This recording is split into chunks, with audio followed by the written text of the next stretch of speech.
Hello tout le monde, aujourd'hui nous allons parler du film que j'ai vu cet après-midi et qui n'est autre que le film Nerve. Alors Nerve, c'est un film basé sur un jeu intitulé par le même nom qui utilise la réalité augmentée. La réalité augmentée, vous l'avez déjà vu actuellement dans le jeu phare qui se nomme Pokémon Go, qui est plus d'ailleurs de la réalité virtuelle, mais aussi dans les jeux de géocaching pour ceux qui les utilisent. Donc je pense que je n'ai pas besoin de vous présenter ce genre de système, vous le connaissez déjà. Voilà. Ciné donc est un des personnages qui joue à ce jeu et qui est une habituée depuis un petit moment. Elle en parle assez régulièrement à Venus, alias V, qui est jouée par Emma Roberts et qui va devenir un personnage très important tout au long de ce film. Celle-ci qui donc refuse constamment de jouer à ce jeu se décide à un moment donné, suite à une petite trahison de la part de sa meilleure pote Sid. Il se trouve que, il va y avoir des petites choses qui vont se passer suite à son inscription dans le jeu. Alors, afin que vous compreniez un petit peu plus ce synopsis, je vais aller un peu plus loin et je vais un peu vous détailler le jeu en lui-même. C'est au final assez simple.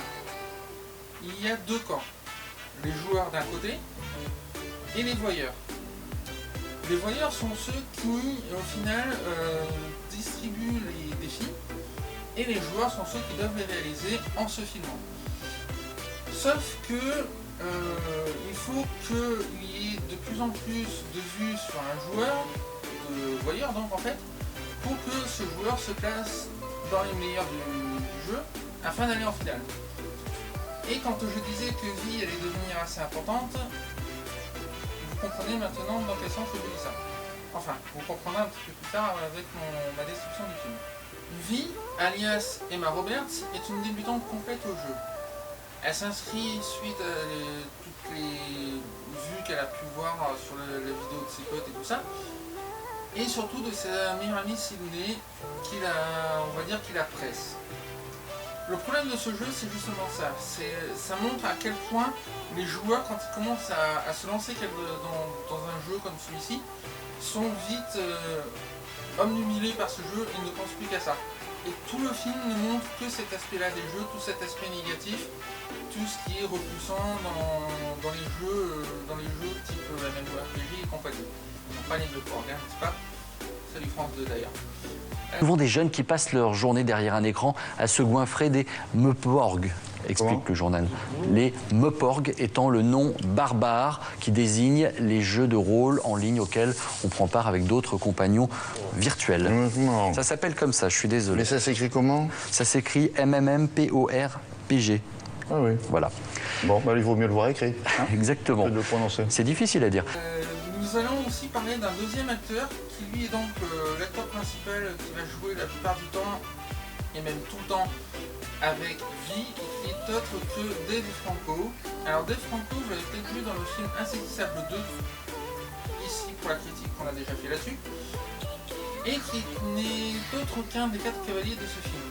Mais nous n'allons pas parler d'Insaisissable 2, mais de Nerve. Pour en revenir au personnage de Yann, qui est donc joué comme je le disais par Dave Franco, il est là, il arrive dans le jeu suite à un défi, suite au premier défi de vie, et petit à petit on en apprend un petit peu plus sur lui, moins sur elle parce que du coup on en apprend sur elle dès le départ en fait, et sur lui on en apprend petit à petit parce qu'en fait on se demande d'où il vient et pourquoi il est là et qu'est-ce qu'il fait vraiment là.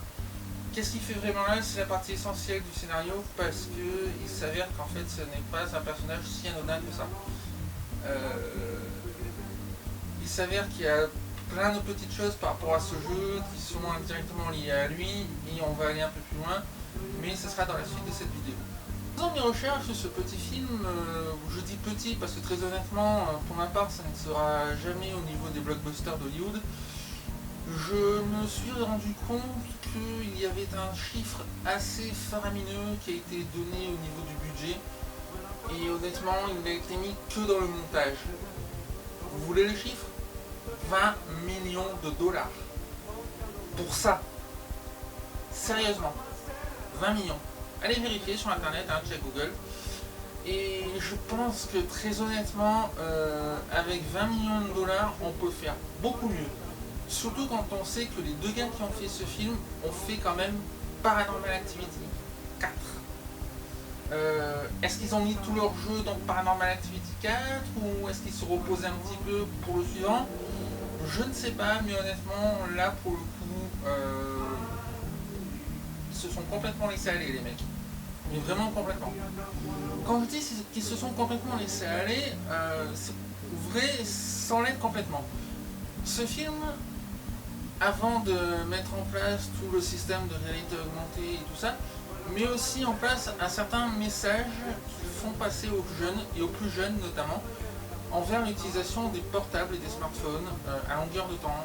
Et tout cela dans le but, notamment auprès des parents aussi je suppose, de leur dire attention, il ne faut pas non plus être tout le temps dessus, vous avez la possibilité de visiter le monde un petit peu et de ne pas forcément être tout le temps sur vos écrans en train de jouer parce que on ne sait pas toujours qui est derrière l'écran d'en face et ce jeu au travers de Nerve lui-même nous le montre bien. Parce que tout simplement, les gens qui sont les joueurs, enfin les joueurs et les voyeurs, hein, tout simplement, hein, toute personne étant dans Nerve en fait, sont sous le coup de l'anonymat, puisque les pseudos, il n'y a rien de plus qu'un pseudo pour couvrir l'anonymat en fin de compte. Et du coup, dans Nerve, on retrouve beaucoup ça. Et il y a une petite partie de ce film où une équipe menée par un copain de vie se retrouve à aller fouiller dans le Darknet.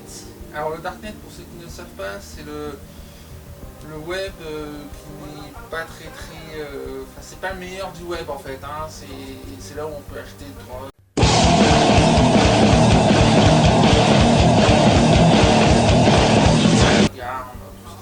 Tout ce qui est illégal en fait.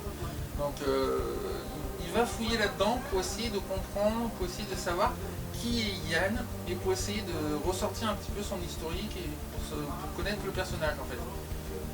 Et au passage, pour décrédibiliser tous les autres joueurs. Notamment sur une scène quasiment de fin, hein, j'ai envie de dire, où ils font exploser le truc. Et je ne dirai pas comment. Parce que je pense que si vous lisez entre les lignes, vous aurez compris. D'ailleurs, petite mention spéciale pour le placement de produits, parce que les petits drones DJI là, vous les avez eu bien comme il faut les gars. Bravo. Je pense que les 20 millions, ils ont placé là les mecs. Je regrette pour ma part de ne pas avoir vu ce film en 3D, ça aurait été plus percutant au niveau du message. Parce que la 3D aurait permis notamment déjà de justifier ce 20 millions de dollars, que je trouve absolument aberrant pour ce film. Et en plus, très honnêtement, en 3D, on aurait eu davantage le côté... en fait, il y a toutes les fenêtres des textos que les gens reçoivent pour les défis. Enfin, c'est pas des textos, c'est ce qu'on appelle des pop-up avec le message de notification qui arrive. Du coup, ça en 3D, ça aurait été très cool, je pense. Parce que on aurait encore mieux compris justement cet impact du jeu par rapport à la vie des joueurs et des voyeurs. Et je me dis que c'est très très dommage qu'il n'a pas été fait en 3D en fait, tout simplement. Parce que ce genre de jeu, déjà, c'est fait pour la 3D, enfin pour moi en tout cas. Et puis en 2D, non mais ça passe vraiment pas quoi. C'est limite, imaginez que je me filme et que je vous balance des pop-up comme ça. Vous aimeriez? Non, je pense pas.